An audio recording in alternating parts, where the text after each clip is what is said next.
Welcome to my channel. अभी हम बात करते हैं एक्यूट रेस्पिरेटरी फेलियर के बारे में। एक्यूट रेस्पिरेटरी फेलियर क्या है?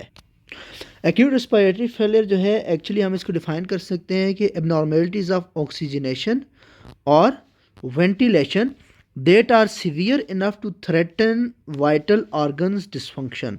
यानी इतनी ज़्यादा हाइपोक्सीमिया हो जाए या फिर इतना ज़्यादा हाइपरकैप्निया हो जाए, यानी कार्बन डाइऑक्साइड लेवल्स इतने ज़्यादा हो जाएं कि उसकी वजह से वाइटल ऑर्गन्स डिसफंक्शन होना शुरू हो जाए, इसको हम कहते हैं एक्यूट रिस्पायरेटरी फेलियर। अगर PO2 less than 60 millimetre of Hg है या फिर PCO2 more than 50 millimetre of Hg है तो ये रिस्पायरेटरी फेलियर की तरफ पेशेंट जा रहा है। साइंस एंड सिम्टम्स क्या होंगे? हाइपोक्सीमिया की वजह से हो सकते हैं, अंडरलाइंग डिजीज़ की वजह से सिम्टम्स हो सकते हैं। लाइक अगर किसी पेशेंट को निमोनिया है तो उसकी वजह से जो सिम्टम्स हैं वो तो हो सकते हैं, लेकिन हाइपोक्सीमिया की वजह से पेशेंट को क्या होगा? डिस्निया, पेशेंट कंफ्यूज्ड हो सकता है, एरिथमियाज हो सकते हैं, डिलीरियम में हो सकता है पेशेंट। इसके अलावा साइनोसिस, टेकिपनिया, ब्रेडी और टेकिकार्डिया हो सकता है। जबकि हाइपरकैप्निया की वजह से जो फीचर्स होंगे उनमें पेशेंट को हेडेक होगा, हेडेक, डिस्निया, एस्टेरिक्सिस। एस्टेरिक्सिस जो है, अगर पेशेंट को हम कहें कि पहले हैंड्स को आउट स्ट्रेच करें और अपवर्ड जो है उसके ऊपर एक्सटेंशन करें तो वहाँ पर जो है हमें ट्रेमर्स मिलेंगे जिनको हम कहते हैं एस्टेरिक्सिस। इसके अलावा कन्फ्यूजन और इसके अलावा जो है पेरिफेरल और कंजंक्टाइवल हाइपरीमिया मिलता है, हाइपरीमिया। और बीपी इस पेशेंट का इंक्रीज्ड होता है, टेकिपनिक होता है, हमें पेपिलर एडीमा मिल सकता है क्योंकि इसमें CNS का प्रेशर रेज्ड हो सकता है, और मायोक्लोनस हमें मिल सकता है। लेकिन ये सारे जो हैं इनसेंसिटिव हैं और नॉन स्पेसिफिक हैं फॉर दिस।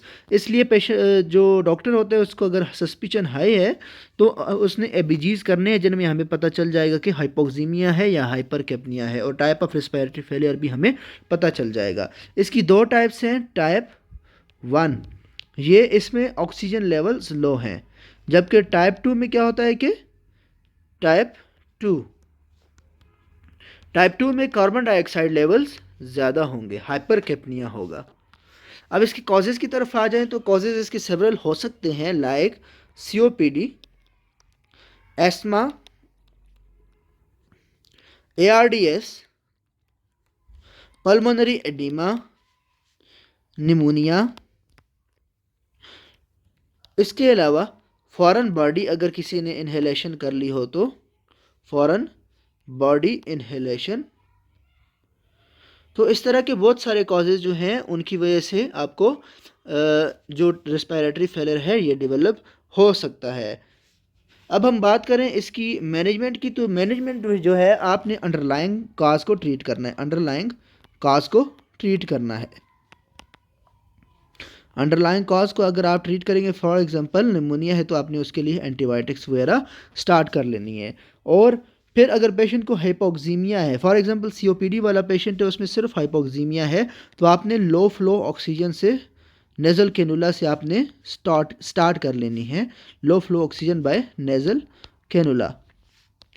अगर यही टाइप 2 रिस्पायरेटरी फेलियर है जिसमें कार्बन डाइऑक्साइड रिटेंशन है, अगर टाइप 2 रिस्पायरेटरी फेलियर है जिसमें कार्बन डाइऑक्साइड रिटेंशन है और COPD वाला पेशेंट है, तो आपने CPAP या फिर BiPAP इस्तेमाल करना है। लेकिन इसके लिए शर्त यह है कि पेशेंट जो है वो कॉन्शियस हो। इसके अलावा वो अपनी सिक्रीशंस को खुद कफ के थ्रू निकाल सकता हो, जो उसका म्यूकस प्रोडक्शन हो रही है उनको खुद वो जो है कफ के थ्रू निकाल सकता हो। इसके अलावा पेशेंट अपनी एयरवे की पेटेंसी मेंटेन रख सकता हो। और इसके अलावा अगर वो जो CPAP या BiPAP का ऑपरेटस है उसको टॉलरेट भी कर सकता हो।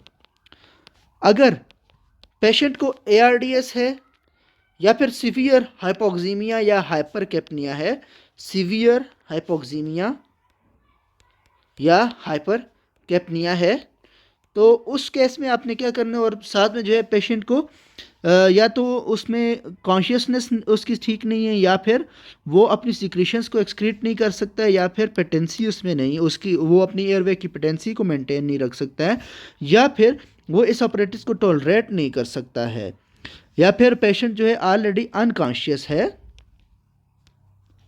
तो ऐसे पेशेंट्स को आपने क्या करना है, सी पैप या बाई पैप जो कि non invasive positive pressure ventilations हैं, इन पे नहीं स्टार्ट करना, बल्कि आपने जो है ऐसे पेशेंट्स को डायरेक्टली इंटूबेट करना है। इंटूबेट करके आपने मैकेनिकल वेंटिलेशन की तरफ लेके जाना है। So this is all about respiratory failure.